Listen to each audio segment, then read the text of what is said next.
બનાસકાંઠા જિલ્લાના દાંતીવાડા તાલુકાના વાઘરોલમાં ધારાસભ્ય માવજી દેસાઈના અધ્યક્ષસ્થાને યોજાયેલા તાલુકા કક્ષાના વન મહોત્સવ અંતર્ગત તૈયાર થયેલ વન કવચનું લોકાર્પણ કરવામાં આવ્યું હતું.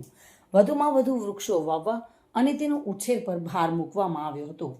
દાંતીવાડા તાલુકાના વાઘરોલ ગામમાં વન વિભાગ ગુજરાત રાજ્ય દ્વારા તૈયાર કરવામાં આવેલા વન કવચનું શનિવારે સર્વ સમાજના આગેવાન અને ધાનેરાના ધારાસભ્ય માવજી દેસાઈના હસ્તે લોકાર્પણ કરવામાં આવ્યું હતું. ત્યારબાદ વાઘરોલ ગામના ચામુંડા માતાજીના મંદિરના પટાંગણમાં વૃક્ષો રોપવામાં આવ્યા હતા. દાંતીવાડા વિભાગના રેન્જ ફોરેસ્ટ ઓફિસર PM ભૂતળિયા સહિત વન વિભાગના કર્મચારીઓની કામગીરીને ધારાસભ્ય માવજી દેસાઈએ બિરદાવીને શુભેચ્છા પાઠવી હતી. આ પ્રસંગે ધારાસભ્ય માવજી દેસાઈ, તાલુકા ભાજપ પ્રમુખ દિનેશભાઈ બોકા, મહામંત્રી તેજાજી મારવાડિયા, મનરસિંહ વાઘેલા, હરનાથભાઈ પટેલ, આહજીભાઈ પરમાર, સરપંચ ભૂરાભાઈ દેસાઈ સહિત સરપંચો, આગેવાનો, ખેડૂતો અને ગ્રામજનો મોટી સંખ્યામાં ઉપસ્થિત રહ્યા હતા. બનાસકાંઠા જિલ્લાના દાંતીવાડા તાલુકાની વાત કરવા તો દાંતીવાડા તાલુકામાં આજે 76માં તાલુકા કક્ષાનો વન મહોત્સવની ઉજવણી કરવામાં આવી હતી. ને આપણા માનનીય શ્રી ધારાસભ્ય સાહેબ શ્રી સાથીશ્રીને એમની વન વૃક્ષનું શું મહત્વ છે તે સાહેબ આપણને જણાવશે.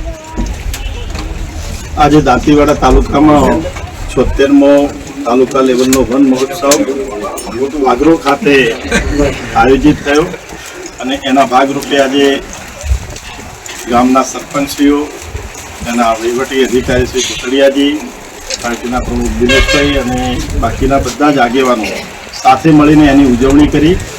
અને વૃક્ષ એ નારાયણનું સ્વરૂપ છે અને પ્રકૃતિ આપેલી જે ભેટ છે એના માટે લોકોની અવેરનેસ આવે એ માટે સરકારના પ્રયાસોથી ગામો ગામ વૃક્ષનું કઈ રીતે વધારે વાવેતર થાય ને વાવેતર થયા પછી એનું જતન થાય એના માટેની બધી માહિતી સભર અધિકારીઓ શ્રી અને અમે સૌ આગેવાનોએ આપી.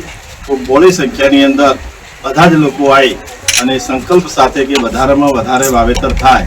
અને એમાં ખાસ કરીને રામશીડા અને વાઘરોળની અંદર 1,40,000 કરતાં પણ વધારે વૃક્ષોનું જતન કરી છેલ્લા વર્ષોમાં. અને અત્યારે અમે જે આવ્યા છીએ એ મિયાવાકી વન કવચની અંદર જે ગઈ સાલ જ કર્યું છે એ ખૂબ સારા પ્રમાણમાં ટપક સિંચાઈ અને ખાતર, દવાઓ અને ટ્રીટમેન્ટથી ખૂબ અદ્યતન અને લોકોને આવનારા સમયની અંદર ખૂબ ઉપયોગી થાય એ પ્રકારના વન કવચો દરેક ગામમાં થયા છે.